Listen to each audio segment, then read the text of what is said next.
spent by the Welsh office. And frankly, Mr. Speaker, I think that the proof of the strength of the Union is demonstrated by the fact that the member for East Kilbride, Strathaven and Lesmahago has now joined the Conservative and Unionist Party, and she's very welcome here as well.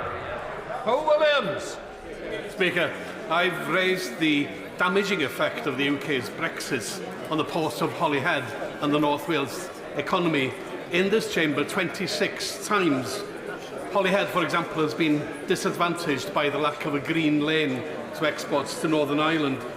In August, at last, the HMRC confirmed to me that there will now be a green lane for goods travelling from Wales to Northern Ireland through Holyhead and through the Republic. Now, I emphasise to the Secretary of State, as a precaution, that this is not a free port issue. I'm very keen on that. Rather, what specifically is he doing now to promote and enable these new procedures for Holyhead? Well, Mr. Speaker, forgive me if I didn't quite hear all of that, but as far as the port is concerned in Ynys Môn, I'm sure the honourable gentleman will take some comfort from the fact that the economy in the United Kingdom has grown more quickly outside of the European Union than many other nations that have remained within it. The government have shown its absolute commitment to both North Wales and Ynys Môn through its development of a free port project for the area, and also for the £1 billion announcement of electrification of the North Wales railway line, which will also help to bring jobs and investment into North Wales. Largest town and has been ignored by the Welsh Government for decades. It has significant regeneration challenges like many other places. But can I congratulate my right honourable friend on awarding Barry a town's regeneration status, but can he reassure me that that does not preclude Barry from benefiting from levelling up funding as well? He's always talking about Barry. Well, Mr. Speaker, may I say that obviously I welcome the announcement, but the right honourable gentleman himself is being far too modest, since he has been knocking at the door of the Wales office and DLUC for a very long time now to demand extra funding for Barrack. He makes a very, very strong case for that, and I can assure him that the UK government will continue to listen to what the right honourable gentleman is saying. Simon Baines. Speaker, cross-border transport links between Wales and England are a key part of the strength of the Union. Would my right honourable friend agree that cross-border projects such as the Pant-Llanymynech bypass are of vital importance, and also the longer-term ambition to dual the A483, A5, passing through Clwyd South and North Shropshire? Well, Mr. Speaker, the United Kingdom government are absolutely determined to support infrastructure projects in Wales, and we have done so through the levelling up funds. It will happen again through shared prosperity funds, and of course it's been happening through the growth deals. But what we do need, Mr. Speaker, is a Welsh Labour government which is going to support infrastructure, and that is why I find it so disappointing that the Welsh Labour government have ruled out building any new roads ever again. And it worries me greatly, Mr. Speaker, that this is seen as a blueprint for the rest of the United Kingdom. Question 7, Mr. Speaker. Thank you, Mr. Speaker. The Secretary of State and I have regular discussions with Cabinet colleagues on a range of issues, including energy costs. The government has spent nearly £40 billion protecting households and businesses from high energy bills over last winter, meaning that between October 2022 and June 2023, a typical household saw half of their energy bills paid for by the government. Mr. Speaker, his government didn't listen to the renewable energy sector, who repeatedly warned them that the budget set for this year's offshore wind auction was too low to attract bidders to develop offshore wind in the Celtic Sea. Can the Minister tell the House why that advice was ignored and that led to not a single bid being made? Well, what I can tell her is that that's an issue of discussion that the Secretary of State and I are engaged with. We understand the importance of floating offshore wind in the Celtic Sea, and it will progress in due course. David Dewey. Question number 8, please, Mr. Speaker. With your permission, Mr. Speaker, I will answer questions 8 and 11 together. Mr. Speaker, no sensible person would oppose a 20-mile-an-hour speed limit where there is a case to be made on the basis of safety outside hospitals or old people's homes or schools. But the blanket decision by the Welsh Labour government, which has been opposed by over 460,000 signatories to the largest petition in the Senate's history, is both deeply unpopular, deeply expensive and completely wrong. David Dewey. Thank you, Mr. Speaker. Given that more than 450,000 people in Wales have signed an online petition against the Labour Welsh Government's 20-mile-an-hour blanket rollout, does my right honourable friend agree that devolved administrations across the United Kingdom should listen to the people and the communities they serve rather than their own narrow centralised agenda? Mr. Speaker, I would agree completely with what the honourable gentleman has had to say. The Welsh Labour Government need to listen to what people have said about this, and they need to listen also, Mr. Speaker, to all those who are opposed to this ridiculous war on motorists, which is not just about a 20-mile-an-hour speed limit, but a block on any new roads being built and extra road charges. Thank you, Mr. Speaker. Mr. Speaker,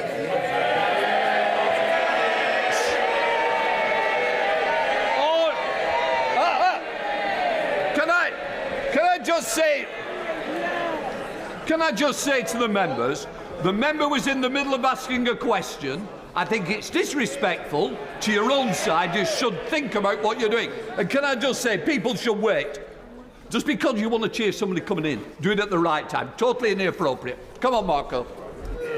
thank you, Mr. Speaker. Mr. Speaker, Labour like to showcase Welsh Labour as their blueprint for the rest of the United Kingdom. Does the Secretary of State not agree that this is yet more evidence of their war against motorists, wherever they are, Wales, Dudley North, or the rest of the United Kingdom? Mr. Speaker, I would completely agree. Mr. Speaker, I would completely agree with the honourable member that we need to be very careful of this blueprint for Britain, which includes a ban on new roads, a ban on meal deals, a tourism tax, road charges, over £100 million being spent on more politicians, a £1,600 minimum wage being paid to some asylum seekers, and a ban on news channels in the Assembly that Senate members disagree with. Mr. Speaker, that's not a blueprint for Britain. It's a recipe for disaster, and I hope the people of Wales will take note and vote Conservative at the next election. Thank you, Mr. Speaker. The Government recognises this is a concerning time for mortgage holders, particularly those who are due to come to the end of a fixed deal in the immediate future. We are supporting borrowers struggling with their mortgage payments through the new Mortgage Charter, which sets out the standards which signatory lenders will adopt, including new flexibilities to help customers manage their mortgage payments over a short period. David Linden. Thank you, Mr. Speaker. All across Scotland, people are paying the price of the Westminster-made cost of living crisis as a result of this Conservative government and the actions of the Tories in crashing the economy last year. Will the government bring forward a mortgage interest relief scheme for my constituents and perhaps even those in East Kilbride, Straven and Lesmahagle? What I would say to him is the government has, of course, brought forward support for mortgage interest loans for those in receipt of income-related benefit. There are also the pre-action protocol in place, which helps ensure that repossessions are less likely, in addition to the action that I've already outlined. That completes the Welsh questions. We now come to Prime Minister's questions. Chris Law. Number one, Mr. Speaker. Mr. Speaker, I know the whole House will have been shocked by the scenes at El Ahly Hospital. As my honourable friend, the Foreign Secretary, has said, we are working independently and with our allies to find out what has happened. I'm sure that honourable members will be raising further questions with me during today's session. Mr. Speaker, this morning I had meetings with ministerial colleagues and others. In addition to my duties in this House, I shall have further such meetings later today. Chris Law. Thank you, Mr. Speaker. And may I associate myself and the whole of my party here with the horrors and unfolding tragedy of the bombing last night in Gaza of the hospital. Mr. Speaker, the Rafah border crossing from besieged Gaza into Egypt has been hit by several Israeli airstrikes, causing absolute terror for those who urgently need this crossing open to escape. Nadia El Nakla, an elected councillor in my city of Dundee and the wife of Scotland's First Minister, has had to take calls from her parents, Elizabeth and Majid, who, like all others trapped in Gaza, have been describing the horrors of death and indiscriminate killings everywhere. Members of her family were hit yesterday by a rocket from a drone, and Nadia's mother was saying her final goodbyes this morning, adding, "Last night was the end for me. Better if my heart stops, and then I'll be at peace. I can't take another night." Mr. Speaker, with military action intensifying and the death toll rapidly rising, the Prime Minister's first responsibility must be to bring British citizens home. So can the Prime Minister please give his personal assurances that every single step has been taken to open the Rafah crossing for both humanitarian aid and for UK nationals like Nadia's family to flee. Well, Mr. Speaker, of course, the thoughts of everyone in this House will be with those families affected by what is happening in Israel and in Gaza, and I can give the honourable gentleman that assurance that we are doing everything in our power to ensure the safety of British nationals that are caught up in all of this, including my calls with leaders across the region, particularly around opening the Rafah border crossing, which is why I prioritised talking to President Sisi last week, and we continue to have dialogue both with the Israelis and the Egyptians about the Rafah crossing. Sir Dija. Mr. Speaker, I'm proud to live in the most successful multiracial democracy in the world.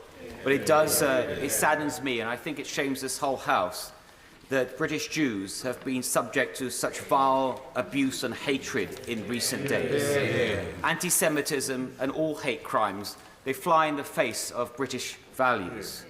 And we should not allow events abroad, no matter how horrific they are, to be used to sow seeds of division in our own country. So whilst I welcome all the actions that my right honourable friend is taking to fight hate crime, to bring people together, may I ask him to consider urgently an immediate and specific policy of revoking the visas of any foreign national that commits an act of anti-Semitism or any other hate crime.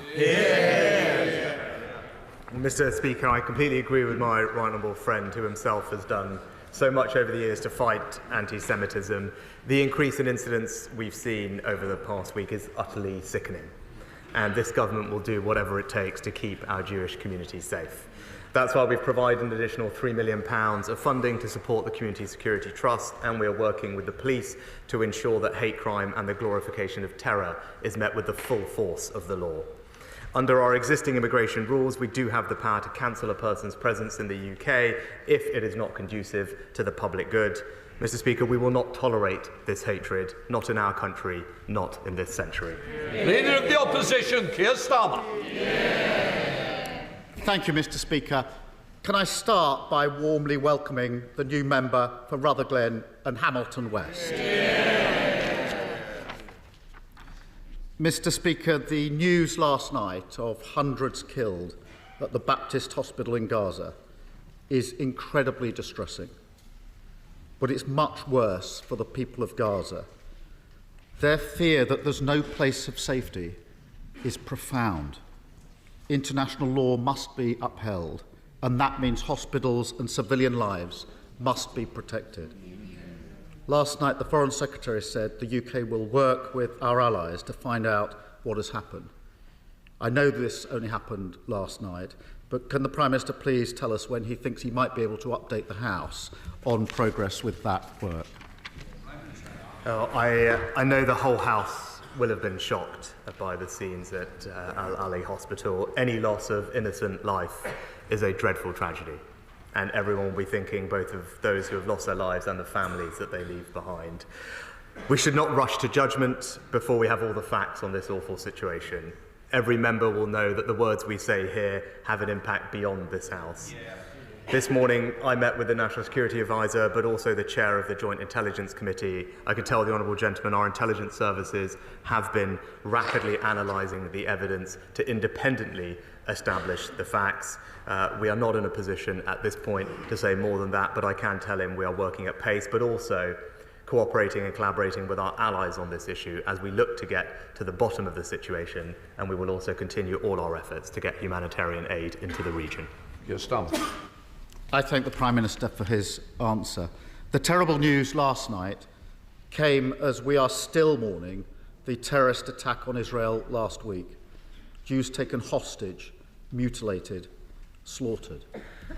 And yesterday I met the families of some of the British hostages held by Hamas. Every minute of every hour of every day, they hope for good news, but fear the worst. They know the lives of their loved ones are in the hands of murderers. It's unimaginable agony. Israel has a right, a duty, to defend itself from Hamas, keep its people safe, and bring hostages home. But isn't it clear that if Hamas had a single concern for human life, a single concern for the safety of the Palestinian people, then they would never have taken these hostages, and they should release them immediately. Well, Mr. Speaker, it is important consistently for us to remember that Israel has suffered a shockingly brutal terrorist attack, and it is Hamas and Hamas alone that is responsible for this conflict.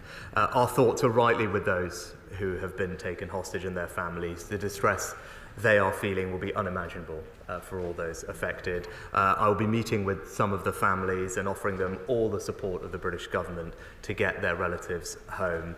We are working around the clock with our partners and allies to secure their freedom. And importantly, in amongst my other regional calls, I spoke specifically with the Emir of Qatar yesterday on this very issue, which we discussed at length. The Qatari government is taking a lead and working intensely to help release hostages using their contacts in the region, and we are working very closely with them to ensure the safe return of the British hostages. Keir Starmer. Thank you, Mr. Speaker. Yesterday, I also met charities with staff working in Gaza and heard their accounts of the harrowing humanitarian crisis. Children fleeing their homes, hospitals barely able to function. The lights are going out, and the innocent civilians of Gaza are terrified that they will die in the darkness, out of sight. International law must always be followed. Hamas are not the Palestinian people, and the Palestinian people are not Hamas. Does he agree that medicines, food, fuel and water must get into Gaza immediately?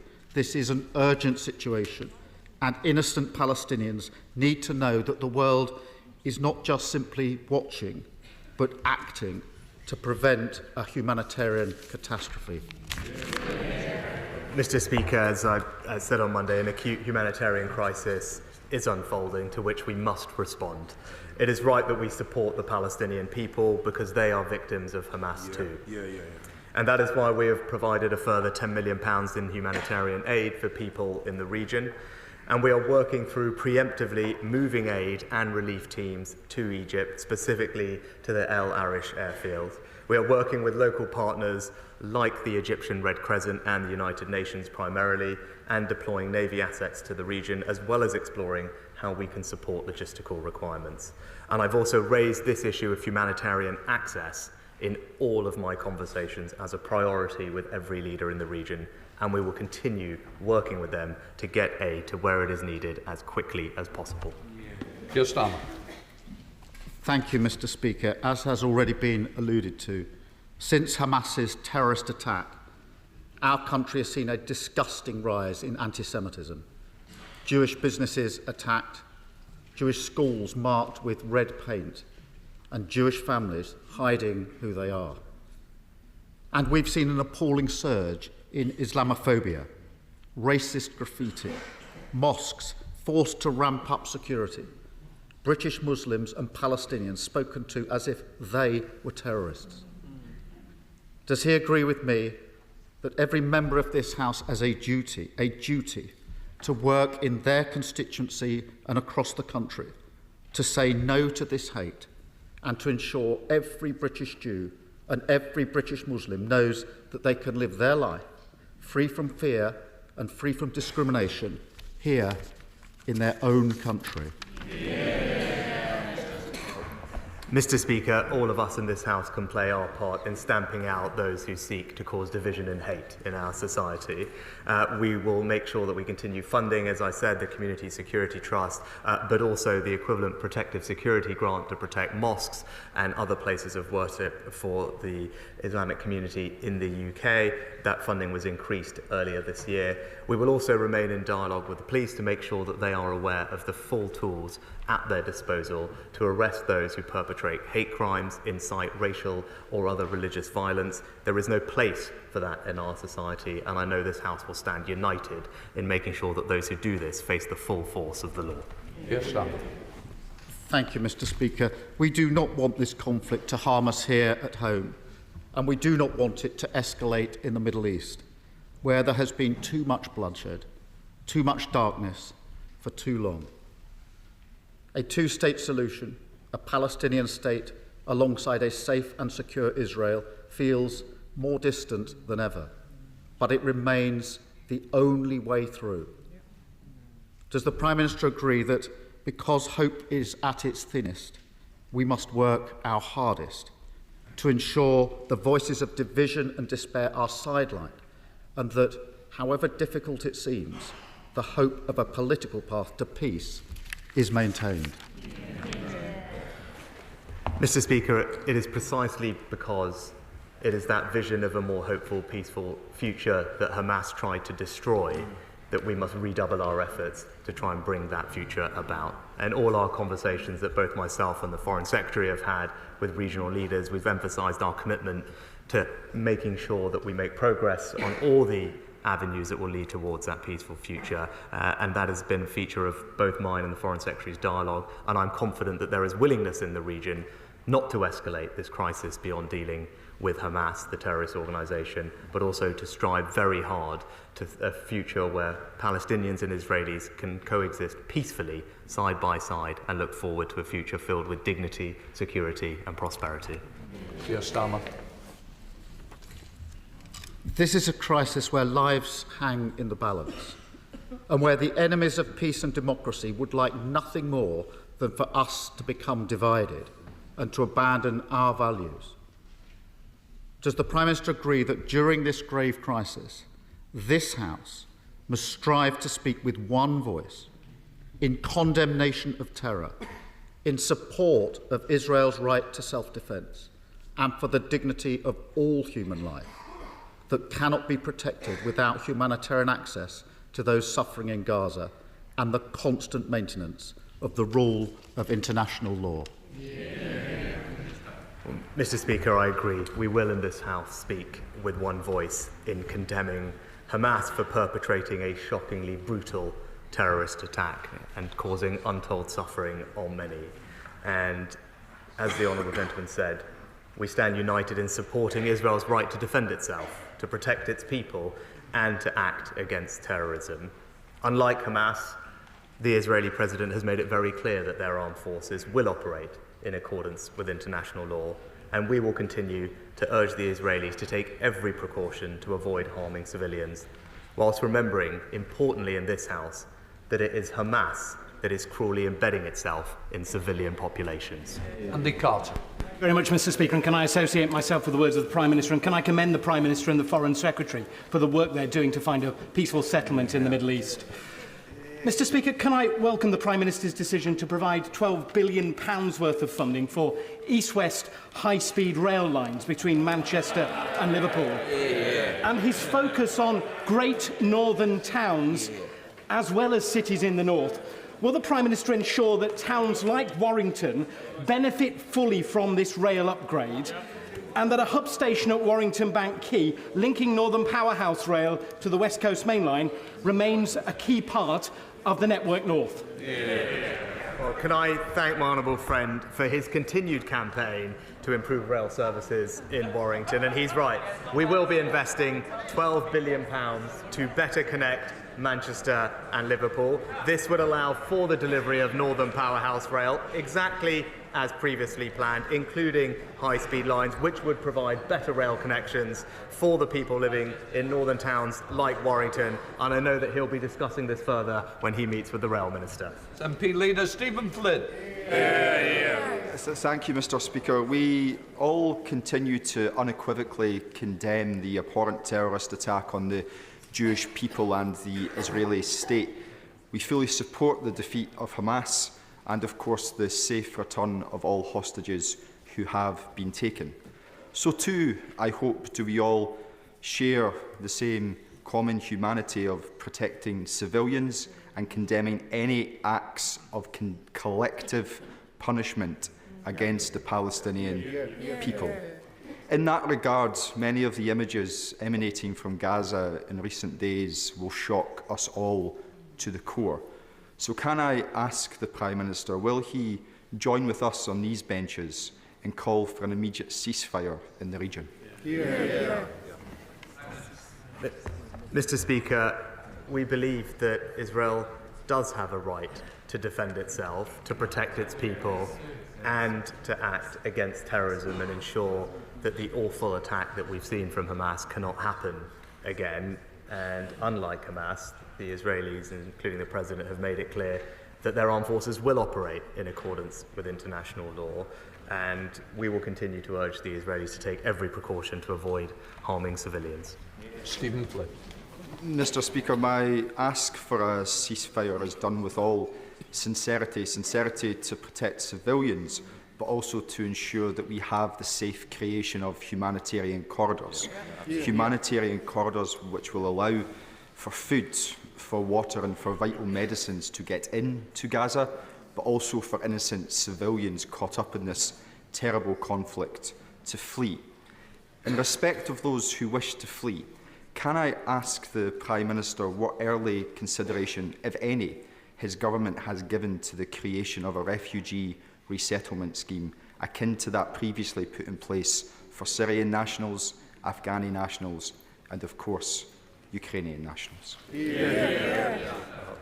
Mr. Speaker, I'm proud that we are already one of the most significant contributors to the United Nations efforts to support Palestinian refugees, and our funding supports around 5.8 million refugees annually.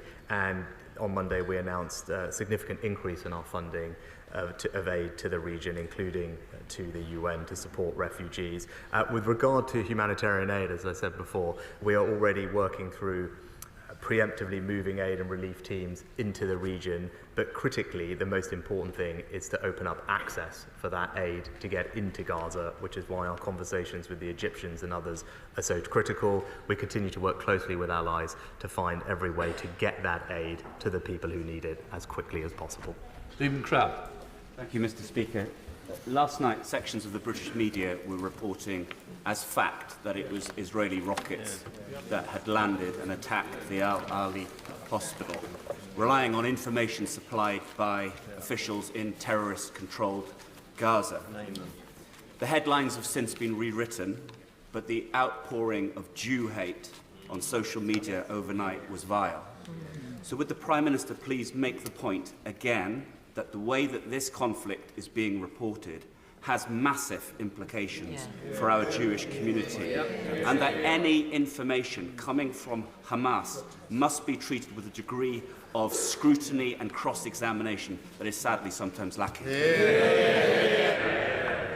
Can I commend my right honourable friend for his excellent intervention? He is absolutely right that we should not rush to judgment before we have all the facts on the appalling situation that we saw yesterday, particularly given the sensitivities that he raises, the impact on communities here, but also across the region. And as I said, it is incumbent on all of those in positions of responsibility in this House and outside in the media to recognise that the words we say will have an impact, and we should be careful with them. We are working with our allies to establish the truth of what has happened. We will do that robustly and independently, but he's right to point out, in the same way as that we don't treat what comes out of the Kremlin as the gospel truth, we should not do the same with Hamas. Sir Geoffrey Donaldson. Thank you, Mr. Speaker. Can I associate my party with the comments in relation to the deplorable loss of human life, of innocent life in both Israel and in Gaza? Mr. Speaker, having left the European Union, building links and cooperation across the four nations of our United Kingdom can only strengthen the Union. Will the Prime Minister agree with my proposal for the creation of an East-West Council to bring together all parts of the UK family to discuss and collaborate on the trading and many other opportunities presented by the Union? Can I say, I think the right honourable gentleman made a powerful case in his conference speech last weekend for a strong, functioning Northern Ireland within our union. My right honourable friend, the Secretary of State, has had the opportunity to discuss our shared commitment to the union with his party over recent weeks and months, and I'm grateful for the constructive approach and tone taken in those discussions. I think there is considerable merit in the idea of a new East-West Council to further strengthen the union, and I look forward to exploring the issue with him and his colleagues further. Martin Vickers. Thank you, Mr. Speaker. Following my right honourable friend's decision to reallocate funding from HS2, can I urge him to consider a number of projects that will boost the economy and improve the quality of life for my constituents and for northern Lincolnshire? In order to improve access to the free ports of the Humber, we need dualling of the A15 between Lincoln and the A180. And it is the A180 in particular that causes no end of problems for residents in nearby villages because of the concrete surface. Can I urge him to deal with resurfacing? And finally, Mr. Speaker...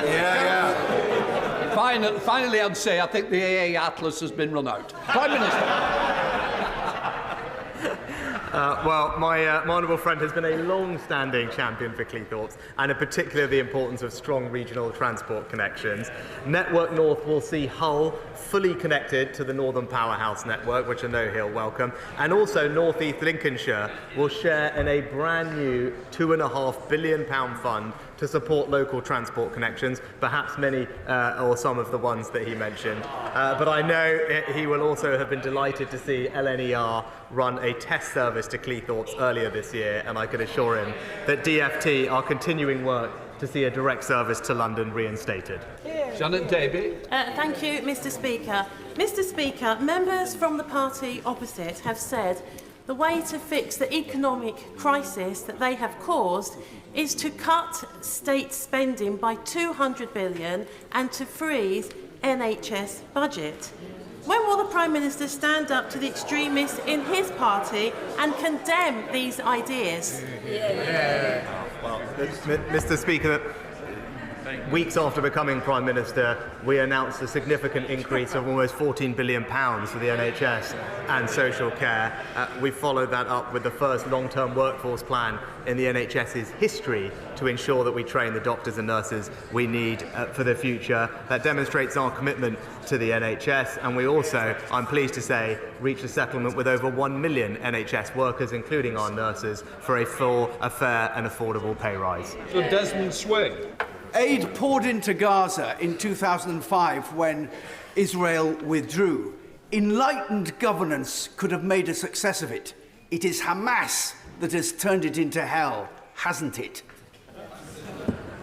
Well, Mr. Speaker, I know this is a subject on which my right honourable friend speaks with authority, and I thank him for his previous work in the area. What I can say to him is, with regard to our aid funding, as the Foreign Secretary will outline later, we have very stringent governance in place to make sure that it's spent on the humanitarian needs which we want to address. But also, I agree with him, there is one person and one person alone that is responsible for the atrocities that we're seeing, and that is Hamas. Richard Ford. Thank you, Mr. Speaker. And on behalf of the Liberal Democrats, may I associate myself and my party with all those comments that have talked about the protection of innocent civilians today, wherever they may be. A whole wing of Seton Hospital in Devon is earmarked for demolition under this government. The proposal to demolish this wing is an insult to the communities who raised millions of pounds to help fund the upkeep of services at that hospital. The space was given to NHS Property Services, but thanks to the charging policy introduced by the Conservatives, that company is demanding £300,000 in rent. Will the PM let the NHS Property Services hand over the space to health charities and community interest groups so that we can stop a wrecking ball going through Seton Hospital? Well, Mr. Speaker, as the honourable gentleman knows, decisions about hospital infrastructure are a matter for the NHS. I'm told that Devon Integrated Care Board are working together with NHS Property Services and local community healthcare providers to establish a future sustainable use for the currently vacant space. And may I also, Mr. Speaker, take the opportunity to commend the work that my honourable friend, the member for East Devon, is doing on this topic too. Mark Eastwell. Mr. Speaker, I would like to thank the Prime Minister on his commitment to improve transport links in the north. However, to ensure that a complete strategic approach to rail links is achieved across the region, it should include the much-needed upgrade to the Penistone line running from Huddersfield through my constituency in Sheffield to Sheffield. An upgrade which the members sat with me from Colne Valley and Penistone Stocksbridge would also like to see delivered.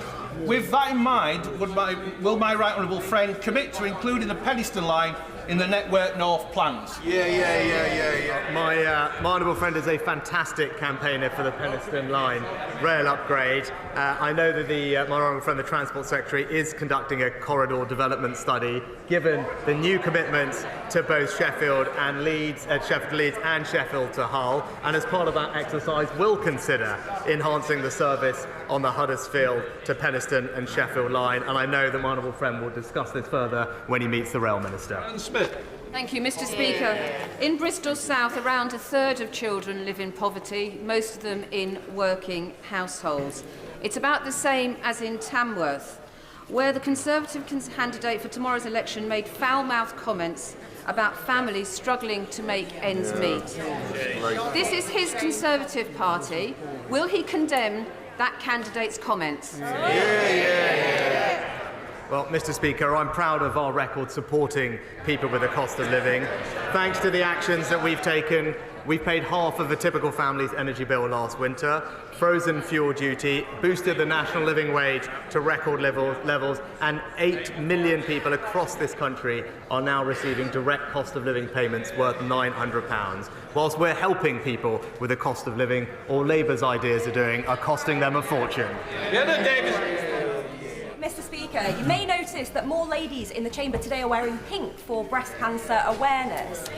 But roughly 15% of those with breast cancer are diagnosed with lobular cancer, a little-known strain that's harder to detect, has worse outcomes and no dedicated treatment. I'm working with Dr. Susan McCarlis at the Lobular Moonshot Project to campaign for a dedicated research stream for lobular cancer. Will the Prime Minister meet with us to discuss this and how the government can help us save more lives from breast cancer? Mr. Speaker, I thank my honourable friend for all her work in this area. Early diagnosis of cancer is key, and the NHS's Help Us Help You campaign is seeking to address the barriers deterring patients from accessing diagnosis and treatment.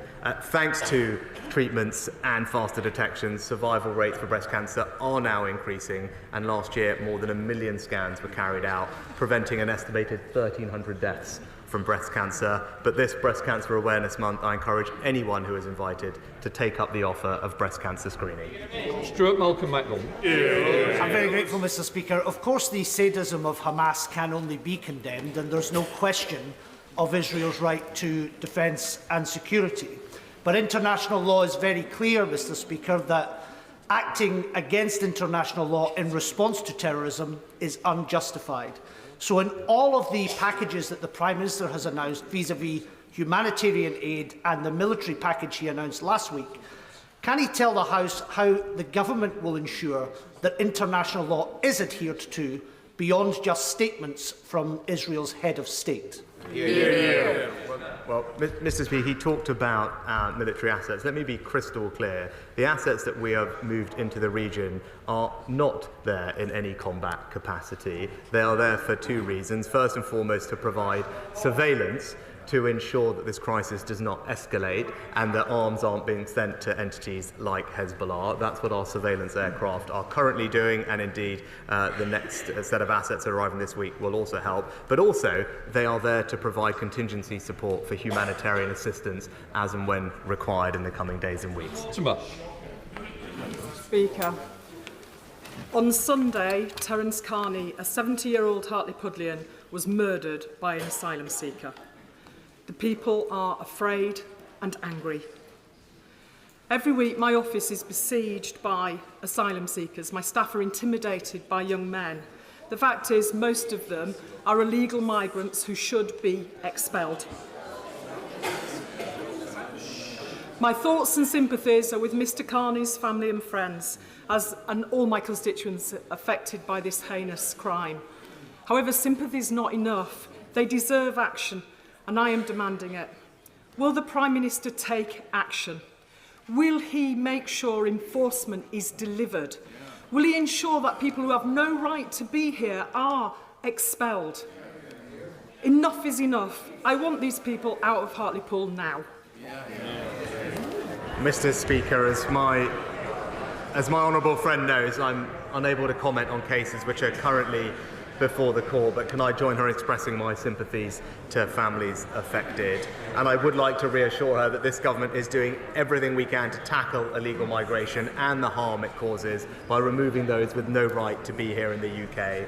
We have excellent, long-standing relationships to return people to many countries. We are returning thousands of people more this year than we have done in the past, and we will continue to use every avenue at our disposal to ensure that it is only this country and this government who decides who come here and not criminal gangs. Thank you very much, Mr. Speaker. We have all been horrified at events in Israel and Gaza, and it's right we condemn utterly the inhuman terrorism of Hamas. This should also be the case with any obscenities and war crimes carried out by the Israeli Defence Force. Both the UN and Medicines Sans Frontières have described the siege of Gaza and the withholding of water to its people as collective punishment, a war crime under the Geneva Convention. Yet this week, both the Prime Minister and the Leader of the Opposition have supported Israel's right to do so. Why? Quite simply put, Mr. Speaker, Israel suffered from a brutal terrorist attack at the hands of Hamas. And it is absolutely right that Israel does have a right to defend itself, to root out terrorism and ensure that such an act doesn't happen again.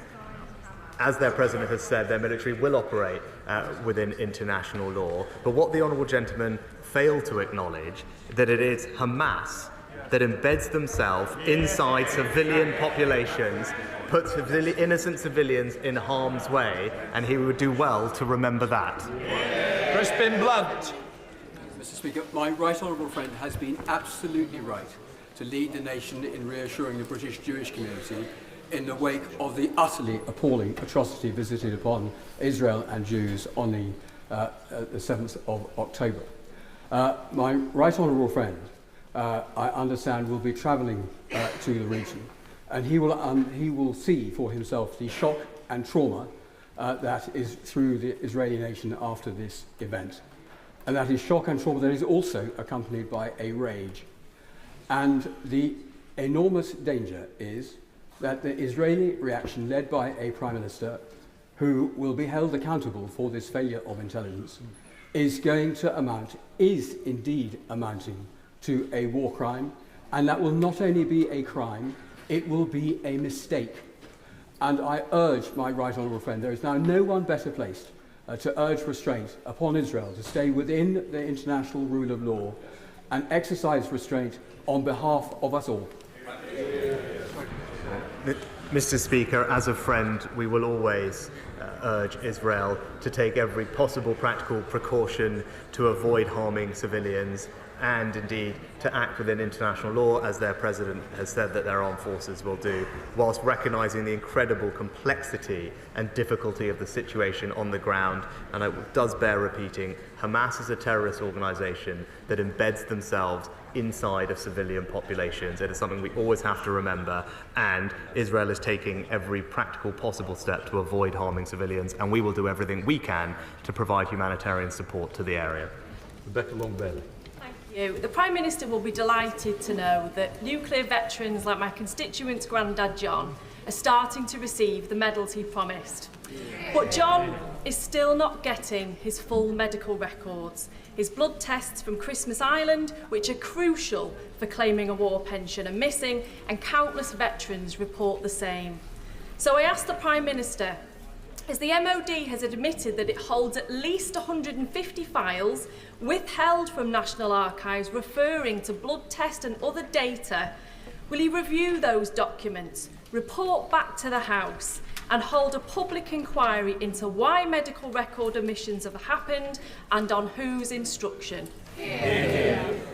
Well, can I start by thanking all our veterans for their contribution to our safety and security. I'm delighted I was able to announce the new nuclear test medal last year, and it's starting to be received by many people, including the Honourable Lady's constituent. The Honourable Lady will know that I can't comment on ongoing litigation in respect to requests for health records. However, I can say that anyone can request copies of their own medical data by submitting a subject access request to the department, and if they are not satisfied with the processing of that request, they can make a formal complaint via the complaints process. Mr. Speaker. We appear to be on a downward spiral in the Middle East, which is inevitably going to lead to a humanitarian crisis. The role of Egypt will be fantastically important. What can we in the wider international community do to help work with the Egyptians to ensure that refugees, legitimate refugees, coming onto Egyptian soil pose no threat to the Egyptian state and are not terrorists in disguise? Good question. Mr. Speaker, my honourable friend raises an excellent point about the concerns of the Egyptians with regard to that border, but I can tell him we have prioritised speaking with President Sisi and are in continued dialogue with our Egyptian partners to see what we can do to provide reassurances, get humanitarian aid to the region. We are currently working with local partners like the Egyptian Red Crescent and the UN on the ground. There will be a significant logistical challenge in stockpiling aid at the border and then moving it into Gaza. And I want to reassure my honourable friend and the whole House that is something that the Development Minister is actively engaged in as we speak, so that we can play a leading role in facilitating the provision of that aid. This is the final question before the urgent question. Patricia Gibson. Thank you, Mr. Speaker. The industrial dispute at the Defence Equipment and Support Ministry of Defence site at Beath in my constituency is dragging on as workers engage in strike action for parity and fairness in the workplace. These workers are critical in ensuring that necessary supplies to Ukraine are uninterrupted. But all attempts by the workers to resolve this dispute have proved unsuccessful in the face of management intransigence. Will the Prime Minister personally and urgently use his influence to ensure a meaningful offer is made to these workers in order that this matter can be resolved, further strike action can be averted and supplies to the Ukraine can continue without disruption? Mr. Speaker, can I thank the honourable member for highlighting the critical role played by non-craft support operatives at Defence Munitions. Differing rates are paid for workers with different skills and qualifications, which is entirely normal practice in both the public and the private sector. This year, a generous pay award was delivered as part of DE&S Pay 2023. It significantly improved the base pay of workers engaged in the dispute, and I am told that officials continue to be open to talks on a constructive basis with the GMB to resolve the situation. I'll just let the chamber clear before we come to the urgent question.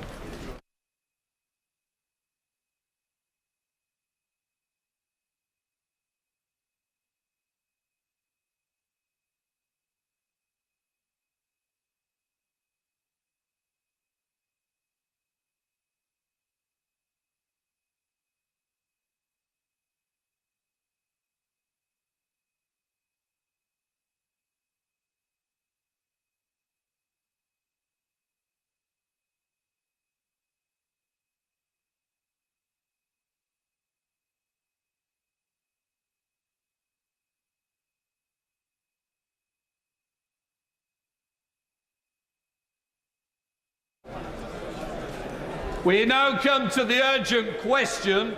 The Shadow Foreign Secretary, David Lammy.